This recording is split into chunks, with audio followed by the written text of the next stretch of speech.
এবং আমরা কারোর জন্য কখনো আমাদের দাওয়াতি কার্যক্রমকে ব্লক করে দিব না, বরং সবার জন্য আমাদের মেসেজগুলো, আমাদের কথাগুলো যেন দাওয়াতি উপকরণ হয়, দাওয়াতি মাধ্যম হয়, আমরা সেভাবে করে সবার সাথে কথা বলার চেষ্টা করব। নিঃসন্দেহে আপনারা জানেন যে খালিদ বিন ওয়ালিদ রাদিয়াল্লাহু তাআলা আনহু তিনি উহুদ যুদ্ধে মুসলমানদের বিপর্যয়ের অন্যতম নায়ক ছিলেন। কিন্তু সেই খালিদ বিন ওয়ালিদ রাদিয়াল্লাহু তাআলা আনহু একটা পর্যায়ে ইসলাম গ্রহণ করেছিলেন।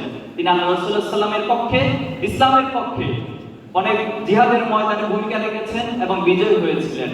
ওমর রাদিয়াল্লাহু তাআলা তিনি আল্লাহ রাসূলুল্লাহ সাল্লাল্লাহু আলাইহি ওয়াসাল্লামকে হত্যা করার উদ্দেশ্যে বাড়ি থেকে বের হয়েছিলেন, কিন্তু আল্লাহ তাআলা ওমর রাদিয়াল্লাহু তাআলা আনহুর মনকে পরিবর্তন করে দিয়েছেন।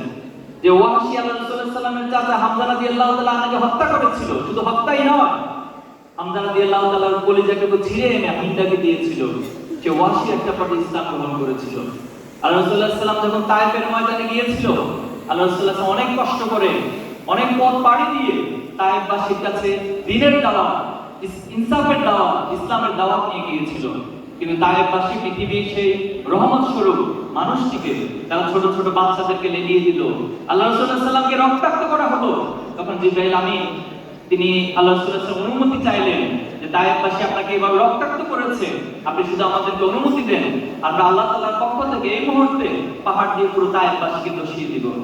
কিন্তু আল্লাহ রাসূলুল্লাহ সাল্লাল্লাহু আলাইহি ওয়াসাল্লাম তিনি রহমত স্বরূপ ছিলেন পুরো পৃথিবীবাসীর জন্য। তিনি বলেছিলেন যদি তাদেরকে ধসিয়ে দেওয়া হয়, যদি তাদেরকে ধ্বংস করে দেওয়া হয়, তাহলে দ্বীনের দাওয়াত আমরা কার কাছে পৌঁছাবো? আমার বিশ্বাস একদিন তায়েফবাসী অবশ্যই বুঝতে পারবে এবং তারাও ইসলামের পথে শামিল হবে ইনশাআল্লাহ। আমরা সেই আদর্শকে লালন করে এই জমিনে যারা আমাদের বিরোধিতা করছে, আমরা তাদের জন্য আমাদের হৃদয়কে উন্মুক্ত রাখবো, প্রসারিত রাখবো, তাদেরকে দ্বীনের পথে আহ্বান করবো।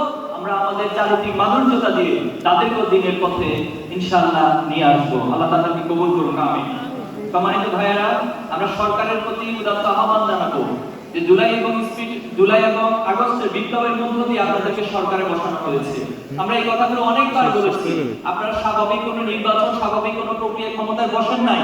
আপনারা আমাদের দেশের শত শত হাজার হাজার শিক্ষার্থীদের, আমাদের দেশের ছাত্রদের, যুবকদের, রিকশাওয়ালা, শ্রমিক, এই রক্তগুলো, এই জীবনগুলোর উপরে আপনারা ক্ষমতায় বসেছেন। তাহলে আপনারা সেই ক্ষমতায় বসে যদি আবার সে ফ্যাসিবাদ কায়েমের চিন্তা করেন, অথবা ফ্যাসিবাদী কায়েমি স্বার্থকে যে এস্টাবলিশমেন্ট রয়েছে তাদেরকে যদি সুযোগ দেন, তাহলে এটা শহীদদের সাথে প্রতারণা ছাড়া আর কিছু নয়। আমরা তাদেরকে উদাত্ত আহ্বান জানাবো, এই রক্তের সাথে বেইমানি করবেন না। এটা শুধু পরকালে শাস্তি পাবেন না, এই দুনিয়াতেও আপনাদেরকে শাস্তি পাইতে হবে। আজকে কতটা দুঃখের সাথে, কষ্টের সাথে আমাদেরকে দেখতে হচ্ছে, বলতে হচ্ছে, আমরা এই সময়ের মধ্যে অতিবাহিত করতে হচ্ছে।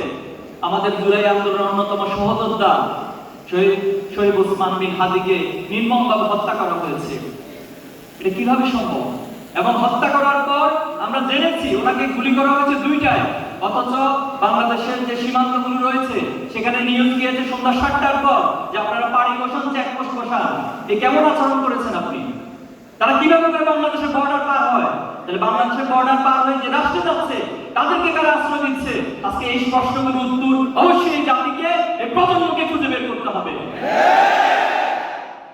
আমরা কোন ডিপ স্টেট এবং কোন কায়েমিবাদী স্বার্থের মধ্য দিয়ে বাংলাদেশে কেউ ক্ষমতায় যাবে, এটাই প্রজন্ম সহ্য করবে না।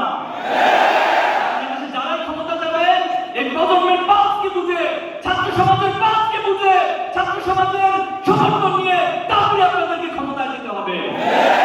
শহীদদের সাথে যদি কোনো গাদ্দারি হয়, আমরা বলছি আমরা একজন আহত হয়ে যাব, আমরা একজন হাজি হয়ে যাব, কিন্তু এখন শহীদদের সম্পর্কে আমরা দুই স্বাগত দিব না।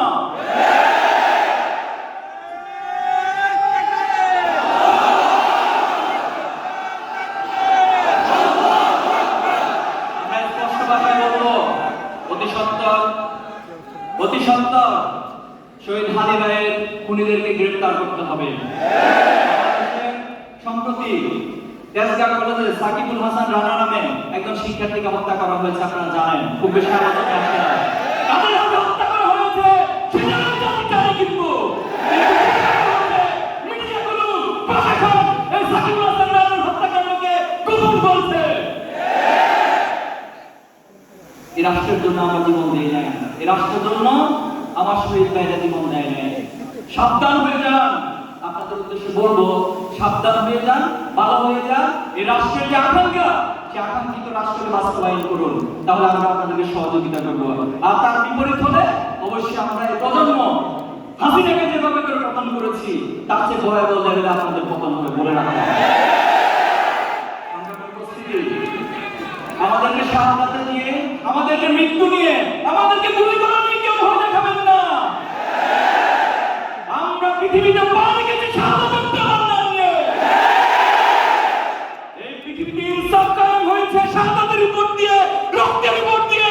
আগামী দিনে বাংলাদেশেও শাহাদাতের উপর দিয়ে ইনসাফ কায়েম হবে।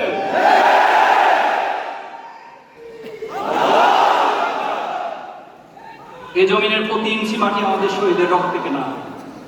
সংগ্রামী ভাইয়েরা, আজকে আমি স্লোগান দিতে চাই, স্লোগান দেবেন আমার সাথে।